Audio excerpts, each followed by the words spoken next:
Bien, vamos a continuar con la segunda parte del tema de historia clínica del paciente hospitalizado.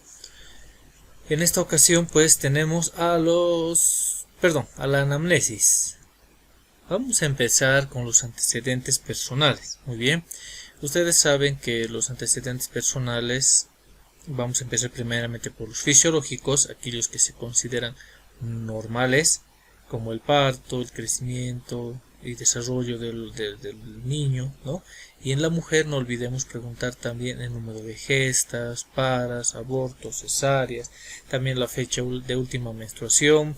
También, bueno, no lo anoté aquí, también tenemos que preguntar pues sobre la menarquia, a qué edad ha empezado la menstruación, la telarquia, la pubarca, si utiliza algún tipo de método anticonceptivo, etcétera.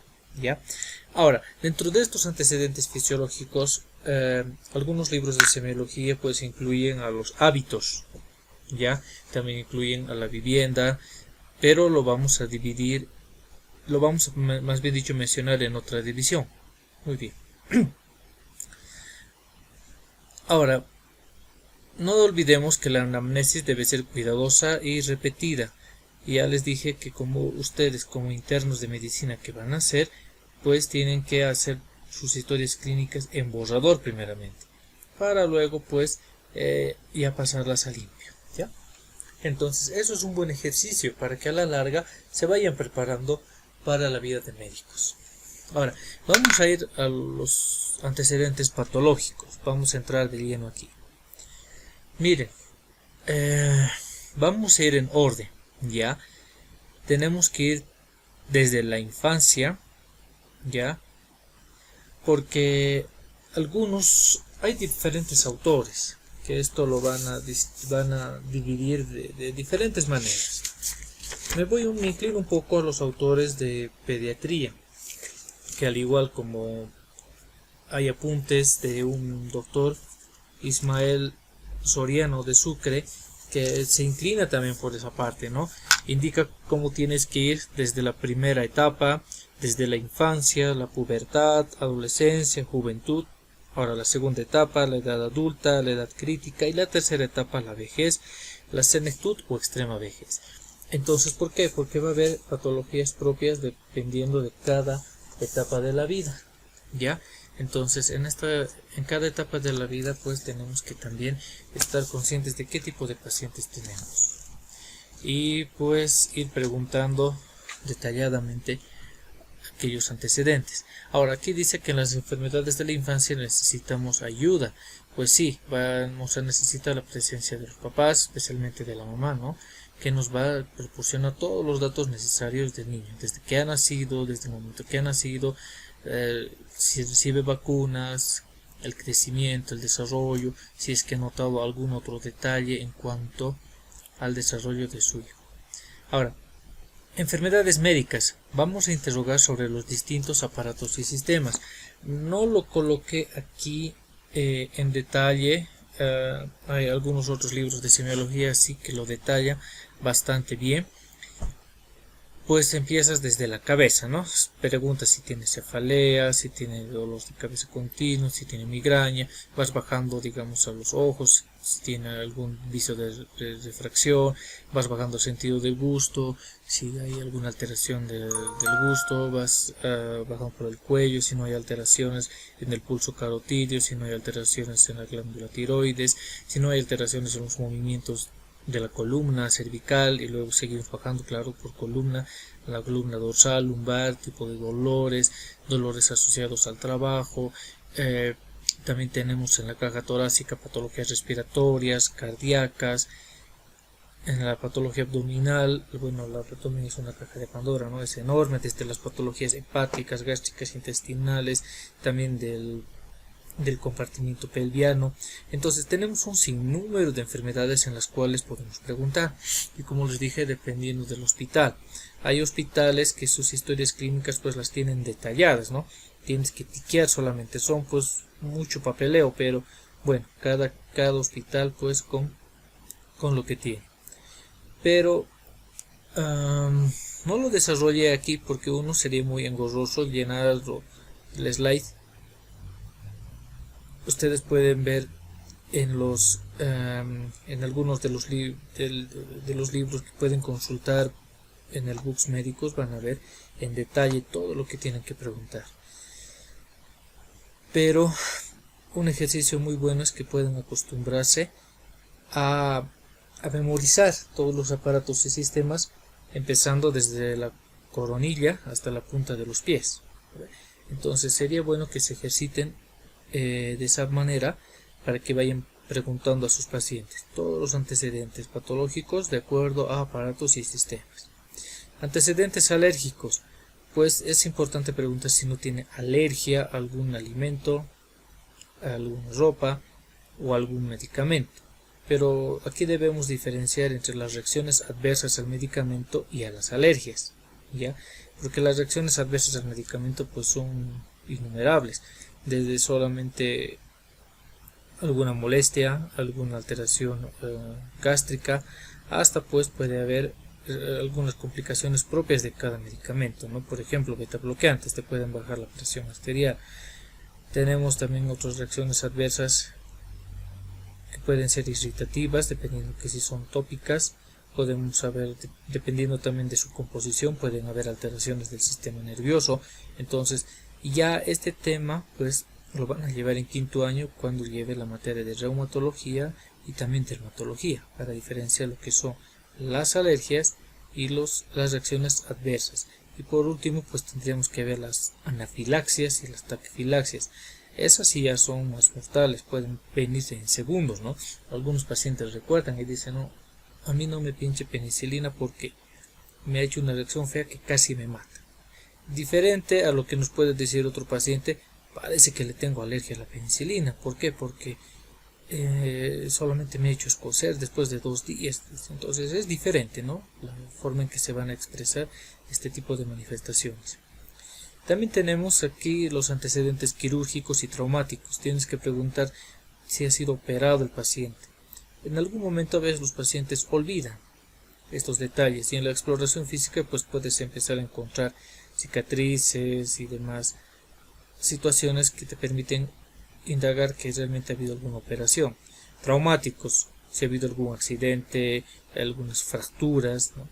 Incluso aquí no lo coloqué, pero debería de estar también los antecedentes sobre transfusiones sanguíneas, si es que ha donado o si es que ha recibido, o si es que no ha habido una reacción adversa también a las donaciones que ha recibido de sangre, ¿no? Mire, aquí está un pequeño cuadrito que nos detalla de los antecedentes personales patológicos, incluso también esto de las vacunas, también del calendario de vacunas está incluido en la historia clínica pediátrica. Pienso que la historia clínica pediátrica es la más amplia porque es más completa, te vas por muchos detalles, ¿no? En cambio la de un adulto pues vas ya de pies a cabeza, como te decía, que vas indagando lo que el paciente te va exponiendo, ¿ya? Mire, por ejemplo, aquí te dice infarto de miocardio, accidente cerebrovascular, diabetes, asmiteritis, tuberculosis, fiebre reumática, epilepsia, y aquí está el consumo de tabaco. Ahorita vamos a ver esto también dentro de los hábitos, ¿ya? Ahora, dentro de los antecedentes de medio, vamos a ver los antecedentes familiares, laborales, social y cultural. Entonces, como les dije, algunos libros incluyen esto dentro de los antecedentes no patológicos, pero es mejor darles su nombre propio: antecedentes de medio. Familiar, ¿por qué? Porque vas a preguntar incluso cómo es el núcleo familiar, las relaciones con sus familiares, ¿no? Vamos a ver enseguida un pequeño cuadro de cómo es un genograma, y ya les adelanto que les voy a mandar un video de cómo elaborar un genograma. Generalmente en los pacientes hospitalizados no se los hace, solamente se lo hace el genograma en consulta externa, en medicina familiar, pero es importante que en alguna manera saber también las relaciones con los familiares, ¿no? Porque ten en cuenta que no todos van a venir de una familia nuclear, sino van a venir de familias rotas, ¿no? Divorciados, separados, viudos, de familias conflictivas. Van a venir pacientes que han quedado huérfanos, han quedado pacientes sin ningún pariente, ¿no? Entonces a veces pacientes que ya son mayores también, que sus hijos ya se han ido de casa, entonces un nido vacío. Todo eso también vamos a poder, tal vez en síntesis, ponerlo en la historia clínica. ¿ya? También tienes que ver el lugar de nacimiento, porque tú sabes de que en qué lugar ha nacido tu paciente. A veces van a venir algunas patologías propias del lugar. También tienes que ver el tipo de casa, la habitación, cómo ha estado construida, qué tipo de material tiene, si tal vez es una familia que tiene casa propia o está en alquiler o en anticrético, o tal vez de repente es casa propia pero viven todos en un solo cuarto, hacinados. Es importante ver eso, ¿no? Para ver también el cuadro patológico al que te puedes enfrentar. El grado de escolaridad, principalmente en pacientes de que tienes que saber cómo explicar también, porque a una persona que solamente ha cursado el ciclo básico vas a tener que explicar de manera más sencilla. Sin embargo, si tu paciente es un colega, ya puedes utilizar pues las palabras del tecnicismo médico. Ocupación, ya habíamos comentado anteriormente sobre algo de las enfermedades ocupacionales. Aquí en nuestro medio tenemos mineros, tenemos pues agricultores. ¿Qué más tenemos? No tenemos muchas fábricas, pero las pocas fábricas que podemos poner los pacientes fabriles, ¿no? ¿Ya? Entonces también tenemos en su mayoría los pacientes que vienen a la caja son pacientes jubilados, entonces ellos ya el riesgo laboral es mínimo, ¿no? Ahora también tenemos profesionales como los profesores que están sometidos a un tipo de estrés. También tenemos a los abogados, a los médicos, que es otro tipo de estrés también al que estamos sometidos, ¿no? Servicio militar. En otros lugares es importante este aspecto porque tengan en cuenta que el servicio militar a veces lo desarrollan en lugares pues inhóspitos. Sin ir muy lejos, mencionaremos a Santa Cruz, que ellos en cierta forma creo que van a las selvas, ¿no? Entonces te puedes adquirir alguna enfermedad en esos lugares, en las selvas, picaduras de mosquitos, ¿ya? Entonces, como habíamos dicho, también el tipo de vivienda es importante. Entonces no es lo mismo también atender a un paciente del área urbana que del área rural. También en la parte del trabajo, tú sabes, somos diferentes profesiones y tenemos que estar pues cuando tenemos diferentes enfermedades, las enfermedades profesionales, y de acuerdo a lo que nosotros podemos, ya sea un paciente que sea profesional o no, estamos sometidos a diferentes tipos de enfermedades. Muy bien, vamos a continuar ahora con los hábitos. Esto ya es un poco largo esto. Como les dije, esto también algunas historias clínicas lo incluyen dentro de los antecedentes no patológicos, pero vamos a darle su nombre propio, hábitos, y es extenso. ¿Por qué? Porque a veces nuestros hábitos también nos hacen a nosotros, ¿ok? Miren, vamos a ver el tipo de alimentación. Como les dije, también de acuerdo a la edad también está el tipo de alimentación que tiene un niño, un bebé, una persona adulta, un anciano. También el tipo de ingreso económico. Miren, ustedes saben ahora, están viendo que muchos de ustedes vienen ya de papás que generalmente son profesionales, o tal vez algunos han podido tal vez darles una mejor comodidad que la que nuestros padres han tenido. Entonces la alimentación ya se vuelve un poco más holgada, ya es un poco más llena de comida chatarra, ¿no? Sin embargo, nuestros papás, nuestros abuelos tenían un tipo de alimentación más natural. Entonces aquí también está el tipo de alimentación para ver también algunas enfermedades a las que el paciente está tal vez sometido. También puede existir intolerancias alimentarias, no necesariamente alergias, sino intolerancias, porque también tengan en cuenta que hay alimentos a los que nosotros no podemos tolerar, ya sea que te pueda levantar una alergia o ya sea que te pueda despertar algún trastorno gastrointestinal, ¿no?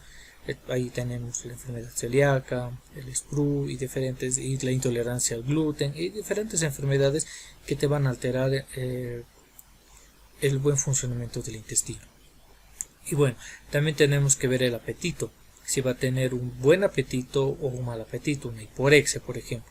Y ustedes saben que las hiporexias generalmente están también asociadas a estados depresivos, también a pacientes con enfermedades terminales, ¿no? Como habíamos comentado un caso en que una paciente pues había bajado 20 kilos en los últimos 3 meses, ¿no? También tenemos que preguntar el ritmo de nuestras necesidades biológicas. Por ejemplo, aquí tenemos a la catarsis. Se dice que es normal de 1 a 2 veces por día, incluso si vamos a hacer la catarsis 2 veces por semana. Pero si es ya este tiempo muy espaciado, ya podemos hablar de estreñimiento. Pero si es muy frecuente, por ejemplo 5 veces al día, ya puedes hablar de diarrea.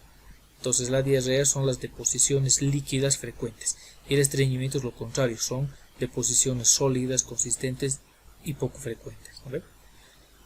También tienes que preguntar si tu paciente tiene pues alguna alteración en las heces.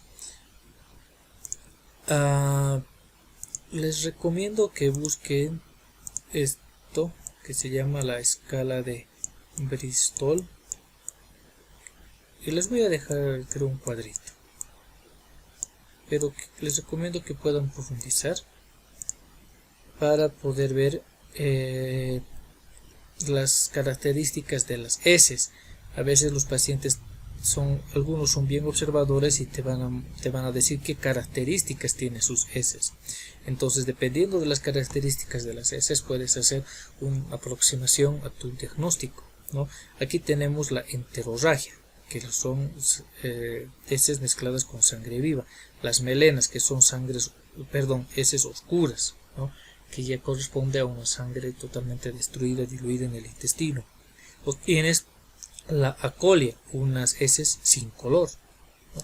Y de aquí ya pues vas a poder ver qué tipo de enfermedad puede estar cursando tu paciente. Todo esto más que todo lo vas a ver lo vamos a ver en el capítulo de enfermedades gástricas y lo vas a profundizar al año cuando lleves la materia de gastroenterología. Vámonos a la diuresis. La diuresis normal está en este rango. Cuando es más de 3000 ml puedes hablar de poliuria, ¿no? Y ustedes saben la triada de la diabetes, poliuria, polidipsia, polaquiuria, pérdida de peso, ¿no ve? Entonces, mire, ya puedes hablar de una persona con diabetes. Menos de 500 ml ya puedes hablar de oliguria, ¿ya? Ahora, ¿qué será la polaquiuria? Es el aumento en la frecuencia de la orina. Puede que vaya a orinar de rato en rato tu paciente. La anicturia, cuando es un aumento de la frecuencia de la emisión de la orina durante la noche. Y la disuria, pues cuando hay un dolor al orinar, ya puede ser al empezar o al terminar de orinar. Entonces, todo esto también lo vamos a desarrollar en el apartado, más bien dicho, de enfermedades del aparato urogenital. Miren, aquí también tenemos a la hematuria, que es la orina. Vamos a ver cambios en la coloración roja, que es por la sangre.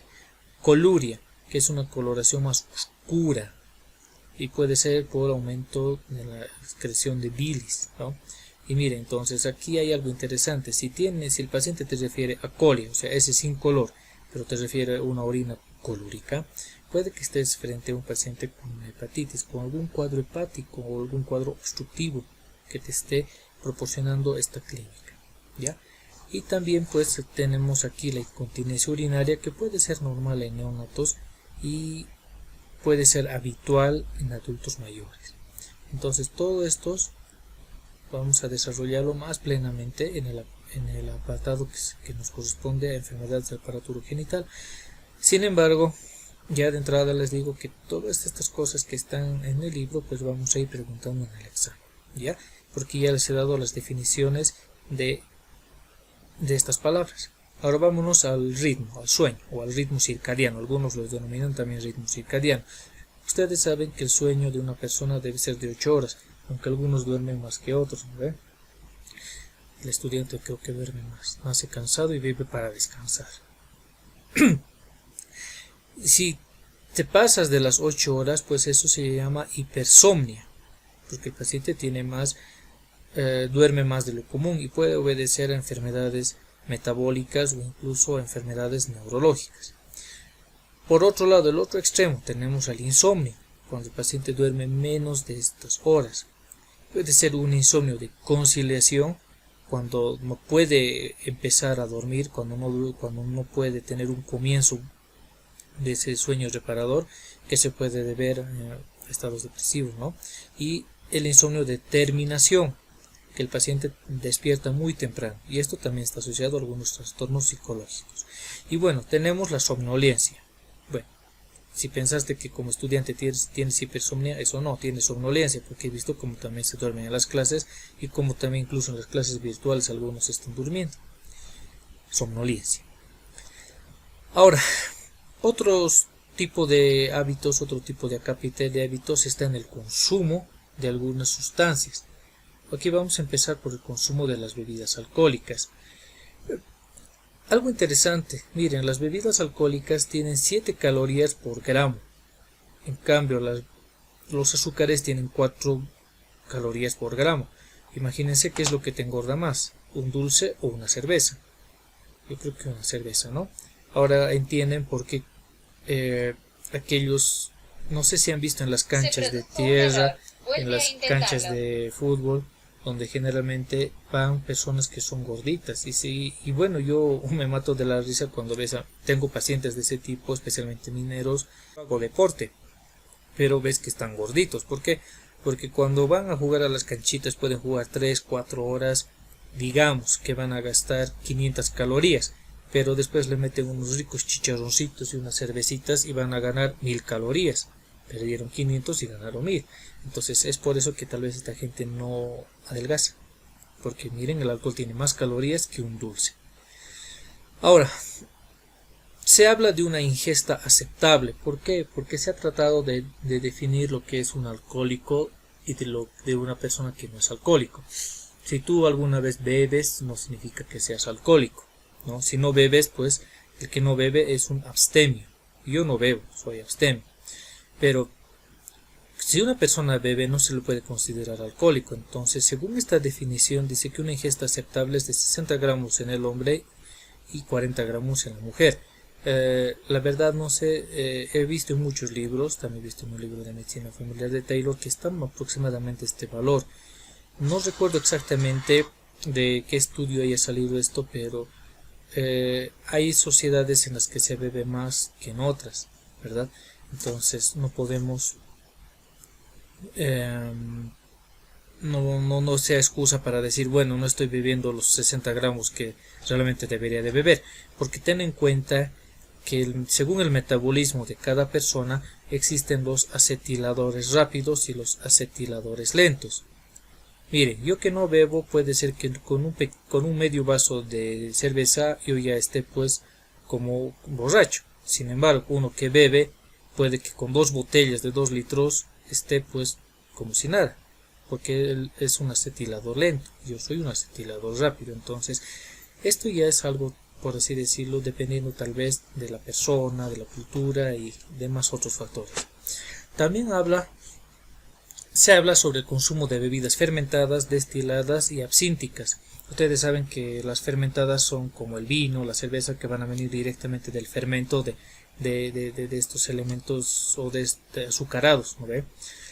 Y las destiladas que van a venir después, las bebidas blancas que van a ser destilación de estas fermentadas.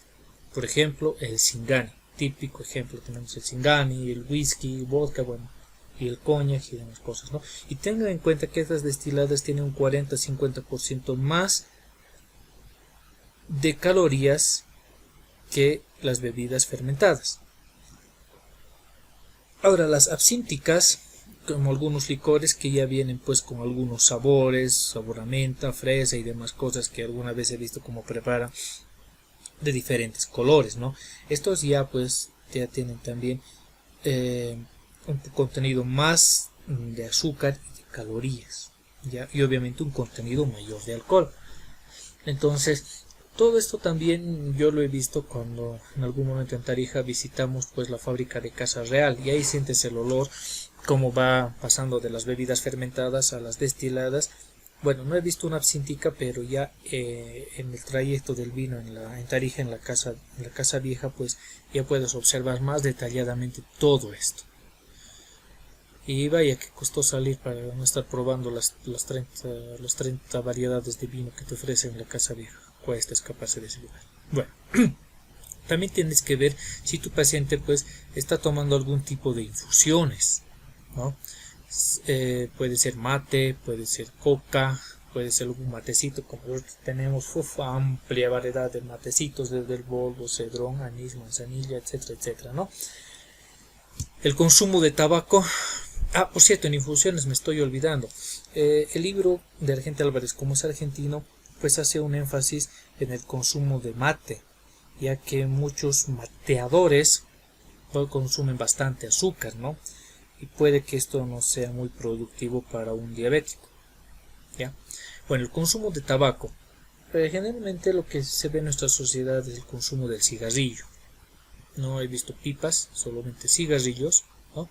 Entonces, en este consumo de cigarrillos, pues también tienes que ver cuántos al día, ya que a veces se asocia con la génesis de algunos cánceres, por ejemplo, pulmonares, o de los labios, o de la lengua. He visto un cáncer de lengua y también de labios, producto del tabaco. El uso de drogas. Tú sabes que nuestro medio está no de moda, si por así decirlo, sino está de boga, más bien dicho, el consumo de la cocaína y de la marihuana.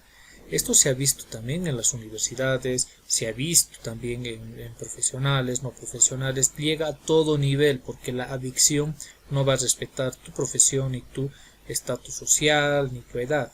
Si te volviste adicto así de adolescente, seguirás adicto. Si te volviste adicto ya de mayor, también, ¿no? Entonces, estos hábitos nos van a llevar a entender algunas enfermedades que puede estar, que va a cursar el paciente, incluso pronosticar lo que va a tener el paciente, ¿sí? Oh, me olvidé un pequeño cuadrito del ritmo circadiano.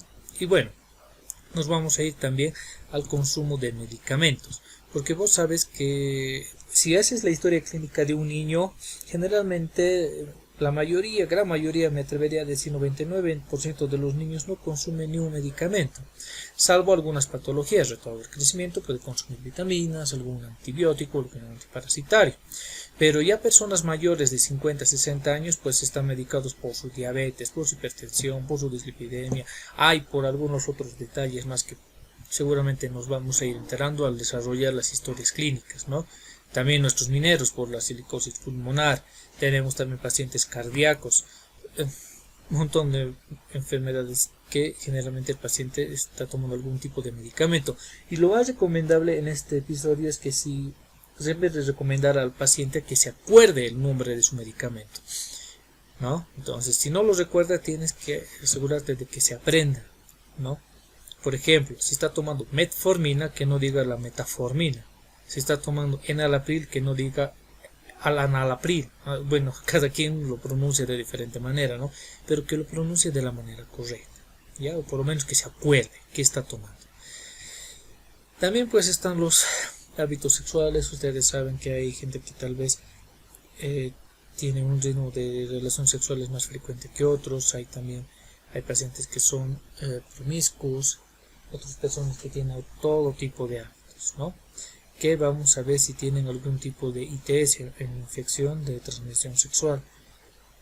Y esto más que todo yo lo he visto cuando trabajaba en una empresa constructora, donde sí veías pacientes que tenían bastante sífilis, también había pacientes con SIDA, pacientes con gonorrea. ¿Por qué?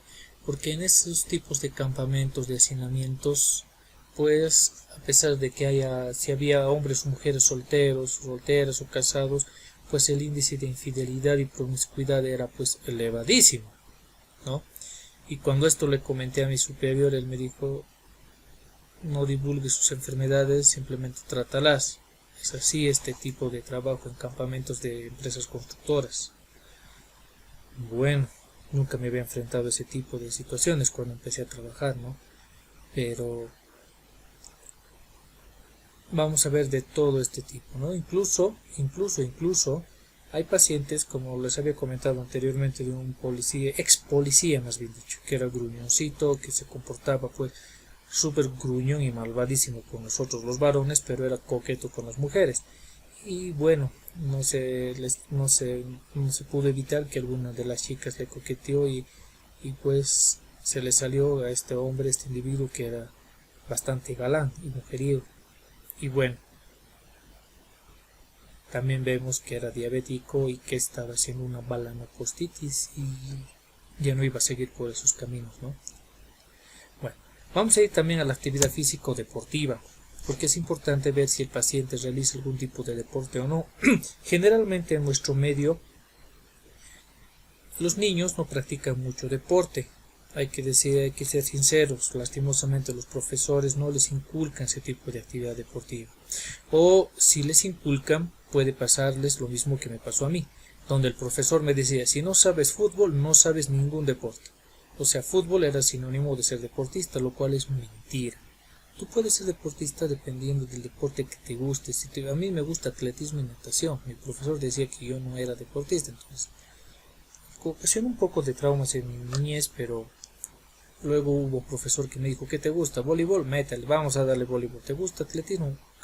Carreras. Tal vez lo conocen, es el famoso Facha. Él es uno de los pocos profesores que es bien didáctico a la hora de descubrir tu actividad deportiva. Entonces, vean que también de adolescentes no practicamos mucha actividad deportiva, más practicamos estas cosas, nos encanta descubrir estas cosas de adolescentes. Ya de mayores pues nos vamos a otro tipo de hábitos, ¿no? Y nos olvidamos de la actividad deportiva, o lo que les decía, piensan que solamente con jugar fútbol toda una mañana y después comerse un chanchito y beberse sus cervecitas han hecho deporte. No, más bien nos estamos intoxicando porque estamos matando la poca actividad deportiva que hemos hecho. Muy bien, vamos a entrar a los antecedentes heredofamiliares, que en nuestro libro está pues como un párrafo muy cortito, pero esto es apasionante cuando lo vemos desde el punto de vista familiar, porque empezamos a elaborar el genograma, empezamos a ver las relaciones familiares. Aquí está nuestro caso estudio, entonces vemos las relaciones con su esposa, con sus hijas, con un hijo que había muerto y con un aborto. Entonces, ¿qué tipo de relación hay en esta familia? Y aquí está la familia del paciente también, su mamá, su papá, si falleció o si tiene alguna otra patología, qué tipo de relación hay, que este papá ama demasiado a este hijo y al otro, pero a los otros parece que no tanto, parece que los papás también se separaron. Hay pues una relación conflictiva en los papás de este paciente, lo que se traduce en una relación conflictiva con su esposa, pero sin embargo esta su esposa pues tiene sus papás que aparentemente sí conviven, pero miren que tuvo puras hermanas, ¿no? Entonces, pero hay una relación más apegada de su mamá con una de sus hermanas, ¿no? Y miren que estas dos hermanas viven en la misma casa, ¿no? Pero hay una relación estrecha, casi como hermanas gemelas, ¿no? Parecería que es una relación muy estrecha. Yo he visto también familias en las cuales hay así hermanas que se quedan solteras y que son bien apegadas las dos, ¿no? Son pues uña y mugre. En cambio en esta familia has visto que es bien conflictiva. Este sí, se casó y se separó a los 2 años. Este solamente convivió, pero el esposo se murió de esta mujer y se construyó su hogar con el hermano del paciente. Y miren, es interesante, yo no conocía esto, yo ahorita para preparar el slide lo encontré muy atractivo este genograma y lo pegué, pero no leí su contenido, pero me doy cuenta que es una familia muy conflictiva, ¿no? Miren, cuando empiezas a saber un genograma, a interpretar un genograma, ya sabes de cómo es la relación familiar y a la familia en que te estás adentrando en esta situación, ¿no? Entonces, para poder interpretar un genograma a veces necesitas saber los símbolos, qué significa, qué puedes entender por esto, un matrimonio, una unión, una separación, un divorcio, la casa, incluso aquí está el perrito también que tiene una mascota, debe ser el zorro Antonio, los hábitos que tiene este paciente, las relaciones. Entonces les voy a mandar un pequeño video de cómo hacer un genograma, ¿ya? Obviamente esto no va a entrar al examen, ¿ya?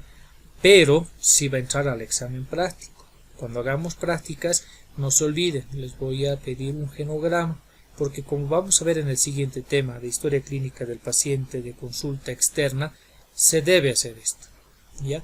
Entonces nuevamente les digo, al examen no va a entrar, salvo algunos conceptos, solamente conceptos, pero el desarrollo de un genograma no va a entrar al examen, pero sí en el examen práctico.